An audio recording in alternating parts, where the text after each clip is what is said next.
তেল, ময়দা আর আটা তিনটি উপকরণ ছাড়া অনেক স্বাস্থ্যসম্মত দুর্দান্ত লোভনীয় টিফিন রেসিপি আপনাদের সাথে শেয়ার করে নেব। যারা ময়দা আর তেল খেতে পছন্দ করেন না তাদের জন্য রইল আজকের রেসিপি। আশা করব আজকের তৈরি করা রেসিপি আপনাদের অনেক ভালো লাগবে। আজকের রেসিপিটা তৈরি করার জন্য আমি নিয়েছি 1 কাপ মতন সুজি। 1 কাপ সুজিতে আমি এখানে দিয়ে দেব 1.5 কাপ মতন জল। 10 মিনিট মতন রেখে দিয়ে আমি এবার একটা খুব ভালো পেস্ট তৈরি করে নেব। একটু সময় সুজি ভিজিয়ে রাখলে তারপরে পেস্ট তৈরি করলে বেশ মোলায়েম হয়। আমি এখানে 1 কাপ নিয়েছি, আপনাদের প্রয়োজন মতন করে আপনারা সুজি নিয়ে নেবেন, তারপরে আপনারা ভালোভাবে পেস্ট করে নেবেন। তবে এই মিশ্রণটা কিন্তু একটু পাতলা হবে, সেই রকম করেই কিন্তু জল ব্যবহার করবেন। একটু সময় রেখে দেওয়ার পরে পেস্ট তৈরি করে নিয়েছি, খুব মোলায়েম একটা পেস্ট তৈরি হয়েছে। এবার এই মিক্সির বাটি ধোয়া জল আমি এর মধ্যে দিয়ে দেব। এবার এই সুজির মিশ্রণের মধ্যে দিয়ে দেব স্বাদ অনুযায়ী অল্প একটু নুন, সাথে দিয়ে দেব একটুখানি মিষ্টি, যাতে খেতে ভালো লাগে। এবার এর মধ্যে দিয়ে দেব, যাতে দেখতে ভালো লাগে, একটু ফ্রেশ ধনিয়া পাতা কুচি, আর দিয়ে দেব চিলি ফ্লেক্স। সাদা জিনিসের উপরে লাল সবুজ থাকলে দেখতে যদি ভালো হয় তাহলে খেতেও কিন্তু দারুণ হবে। খুব সুন্দরভাবে এবার মিলিয়ে নিয়ে আমি ঢাকা দিয়ে বেশ কিছু সময় রেখে দেব। রেসিপিটা তৈরির জন্য একটা পুর তৈরি করতে হবে। কড়াই বসিয়ে 1/2 চামচ মতন সাদা তেল দিয়েছি। এখানে কেটে নিয়েছি কুচনো পেঁয়াজ, ক্যাপসিকাম একেবারে পাতলা পাতলা করে কেটেছি, একটা টমেটো কেটেছি, 1 মুঠো কর্ন নিয়েছি, আর স্বাদ অনুযায়ী কাঁচা লঙ্কা নিয়েছি। পেঁয়াজের পরিমাণটা কিন্তু একটু বেশি নিয়েছি। এবার তেল গরম হওয়ার পরে আমি কুচনো পেঁয়াজ প্রথমে দিয়ে দিলাম। পেঁয়াজের পরিমাণটা এখানে বেশি আছে। যে উপকরণগুলো নিয়েছি কম বেশি হলে তাতে কোনো অসুবিধা হবে না। তেলের মধ্যে পেঁয়াজ দেওয়ার পরে অল্প একটু নুন দিয়ে দেব। পেঁয়াজ কিন্তু ভাজবো না, একটু কাঁচা অবস্থাতেই কিন্তু থাকবে। দেখুন কড়াইতে একটুও কিন্তু তেল নেই। পেঁয়াজ এখানের মধ্যে নুন দেওয়ার পরে একটু নরম হয়ে গেছে, দেখুন নরম হয়ে যাওয়ার পরে এবার আমি সব উপকরণগুলো এর মধ্যে দিয়ে দেব। কর্ন দিয়ে দিলাম। কর্ন কিন্তু পরিমাণ মতন করে নিয়ে আমি প্রথমে একটু ভাপ দিয়ে নিয়েছিলাম, তারপরে জল ঝরিয়ে রেখেছি। কর্ন দিয়ে দিলাম ক্যাপসিকাম, দিয়ে দিলাম টমেটোর মাঝখানে দানা ফেলে দিয়েছি। টমেটো দিয়েছি, স্বাদ অনুযায়ী কাঁচা লঙ্কা দিয়েছি। এবার খুব সুন্দর করে একটু নাড়াচাড়া করে নেব। তবে এই সব জিনিসগুলো হালকা একটু কাঁচা কাঁচা মতন থাকলে খেতে কিন্তু ভালো লাগবে। বেশ একটু নাড়িয়ে চাড়িয়ে নেওয়ার পরে এবার আমি এর মধ্যে দিয়ে দেব পনির। এই অবস্থাতে আপনারা এখানে কিন্তু আলু সেদ্ধ করেও আপনারা ব্যবহার করতে পারেন। আলু আমি এখানে 200 গ্রাম মতন পনির নিয়েছি। পুরো পনিরটাই আমি এখানে ব্যবহার করব। আমি আপনাদের প্রথমে হাফ পনির একটু গ্রেট করে দেখালাম, পরে আবারও আমি হাফ পনির গ্রেট করে এর মধ্যে মিলিয়ে দেব। পুরো পুর কিন্তু ভাজা ভাজা হবে না, একটু আধ কাঁচা মতন থাকবে, তাতে কিন্তু খেতে ভালো লাগবে।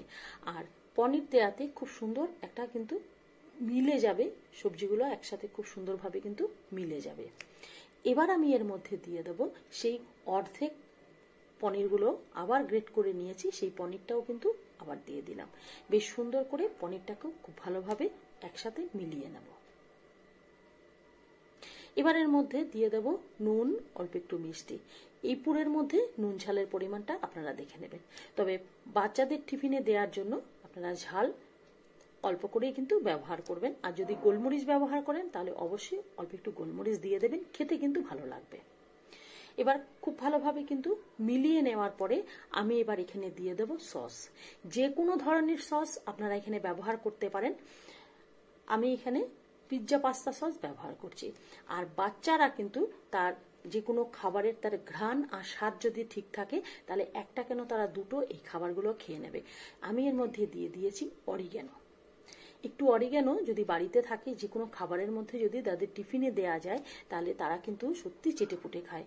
আমি এখানে পরিমাণ মতন করে অরিগ্যানো দিয়েছি, আর দিয়ে দিয়েছি সস একেবারে যে খুব বেশি দিয়েছি, পুরো পুর জুড়ে যে পুরো সস রয়েছে সেটাও না, অল্প পরিমাণে সস দিয়েছি পুরের স্বাদটা একটু পাল্টানোর জন্য।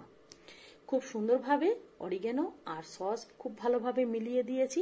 আর এই পুরেই কিন্তু নুনের পরিমাণ, মিষ্টির পরিমাণটা দেখে নেবেন, যাতে পাঞ্চে ভাবটা না থাকে, অথচ কিন্তু একটু কাঁচা কাঁচা মতন থাকবে, তাহলেই খেতে ভালো লাগবে।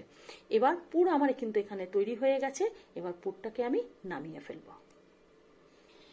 এবার দেখুন কিছুটা সময় পরে আমি এখানে সুজি রেখেছি। কিছু সময় সুজি রাখার পরে একটু আবার কিন্তু ঘন হয়ে গেছে। আমি এর মধ্যে দুটো ডিম খুব ভালোভাবে ফেটিয়ে দিয়ে দিয়েছি। আপনাদের যদি মনে হয় ডিম ব্যবহার করবেন না, আপনারা কিন্তু ডিম ব্যবহার নাও করতে পারেন। আমি দুটো ডিম দিয়ে আবারও খুব ভালোভাবে ফেটিয়ে নিয়েছি। এবার একটা ফ্রাই প্যান বসিয়ে দিয়েছি, তার মধ্যে 1 ফোঁটা মতন আমি তেল দিয়েছি। প্রথম অবস্থায় কিন্তু একটু তেল দিয়েছি, আর কিছু তেল লাগবে না। এবার এই মিশ্রণ থেকে 2 হাতা মতন মিশ্রণ এবার ফ্রাই প্যানের মধ্যে দিয়ে দেব, সুন্দরভাবে গোল করে এবার এই মিশ্রণটাকে ছড়িয়ে দেব। খুব সুন্দরভাবে ছড়িয়ে দিয়ে গ্যাসটা কমিয়ে দিয়েছি।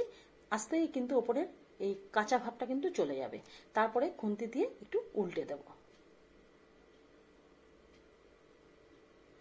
খুন্তি দিয়ে উল্টে দিয়ে ওই পিঠটাও কিন্তু ভালো করে একটু ভাজা হয়ে যাবে। গ্যাস কিন্তু এখানে একেবারেই কিন্তু মিডিয়াম করে রেখেছি। এবার আমি এর মধ্যে পুর দিয়ে দেব। তবে পুরের পরিমাণটা আপনারা যখন এটা তৈরি করবেন নিজেরাই বুঝতে পারবেন যে কতটা পুর এখানে ব্যবহার করবেন, কারণ এটা ভাজ করে নেব। যাতে ভাজ করতে অসুবিধা না হয় সেই পরিমাণ মতন করে কিন্তু পুরটা ব্যবহার করে নেবেন। এইরকম পুর তৈরি করে রেখে আর মিশ্রণটা তৈরি করে রেখে আপনারা যদি ফ্রিজে রেখে দিতে পারেন, তাহলে সকালবেলা উঠে কোনো তাড়াহুড়াই কিন্তু থাকবে না স্কুল অফিসের টিফিন দেওয়ার জন্য। এইভাবে চট করে তৈরি করে একটু বাটারে ব্রাশ করে নিয়ে আপনারা কিন্তু দিয়ে দিতে পারেন। এই যে ভাজ করে নিচ্ছি, এই ভাজের মধ্যে অনেক সময় আপনারা একটু ময়দাগুলোও কিন্তু আটকে দিতে পারেন। আমি যেহেতু এখানে একেবারেই ময়দা ব্যবহার করব না, যার জন্য আমি এখানে আস্তে করে কিন্তু ভাজ করে নিয়েছি। তাতে এই ভাজটা কিন্তু থেকে যাবে, খুলে যাবে না। খুব সুন্দরভাবে আবারও এরকম উল্টে দিয়েছি।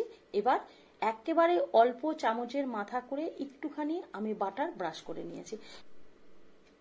এইরকম একটা খাবার যদি টিফিনে বা অফিসে দেয়া যায় একেবারে তেল ছাড়া, ভীষণ কিন্তু পছন্দ করবে। আর আপনি যখন তৈরি করবেন আপনার পেছনে কিন্তু লম্বা লাইন পড়ে যাবে পরিবারের সবাই খাওয়ার জন্য। কারণ আমারও কিন্তু একই রকম অবস্থা হয়েছিল, কত তাড়াতাড়ি তাদের প্লেটে এই খাবারগুলো পৌঁছে যাবে। আমি একবার রিকোয়েস্ট করব, সব সময় তো একই খাবার খেতে ভালো লাগে না, আপনারা এইরকম একটা রেসিপি একদিন তৈরি করুন, দেখুন কতটা লোভনীয়। আর কোনো বাচ্চা যদি একটা এই খাবার খেয়ে থাকে, তবে এই মিশ্রণটাকে একটু ঘন করে একটু মোটা করে নিয়ে আপনারা এই খাবারটা তৈরি করবেন। তাতে কিন্তু একটা খেলেই পেট ভরে যাবে, কারণ ভেতরে কিন্তু পুর দেওয়া আছে। দুর্দান্ত কিন্তু স্বাদ, দুর্দান্ত লোভনীয় আজকের এই রেসিপি। আমি দেখুন একটা একটা করে এরকম একটা রেসিপি তৈরি করে নিয়েছি। প্রথমে রুটিটাকে তৈরি করে পুর দিয়ে খুব সুন্দর ভাজ করে নিয়েছি, তারপরে কিন্তু অল্প একটু বাটার করে সেঁকে নিয়েছি। এই রকম আপনারা রাতেও কিন্তু খুব সুন্দরভাবে তৈরি করে ফ্রিজে রেখে দিতে পারেন, আবার সকালে বার করে নিয়ে গরম করে হালকা একটু বাটার ব্রাশ করে টিফিন বক্সে ভরে দিতে। সকালের টিফিন হিসাবে বা রাতের খাবার হিসাবে এইরকম একটা রেসিপি কিন্তু দুর্দান্ত। প্রতিদিনের একই রকম খাবার খেতে ভালো না লাগলে এইরকম একটা রেসিপি তৈরি করে পরিবারের সবাইকে পরিবেশন করুন, দেখবেন সবার মন জয় করে ফেলেছেন। আমি রিকোয়েস্ট করব আবারও, এরকম একটা রেসিপি যদি সপ্তাহে একদিন তৈরি করে থাকেন তাহলে সত্যিই কিন্তু খেতে অনেক ভালো লাগবে। এইভাবে করে তৈরি করে আমি দেখুন খুব সুন্দর করে প্লেটে করে নিয়ে নিচ্ছি। দেখতে যেমন ভালো হয়েছে, খেতেও কিন্তু দুর্দান্ত হয়েছে। আমি রিকোয়েস্ট করব আপনারা তৈরি করুন। যদি ভালো লেগে থাকে আজকের রেসিপি, অবশ্যই আপনারা বাড়িতে তৈরি করবেন। ভালো লাগলে লাইক করবেন, শেয়ার করবেন, কমেন্ট করবেন, আর আমার চ্যানেলটিকে সাবস্ক্রাইব করবেন। এতক্ষণ আমার সাথে থাকার জন্য অসংখ্য ধন্যবাদ। ভালো থাকবেন, সুস্থ থাকবেন। নমস্কার।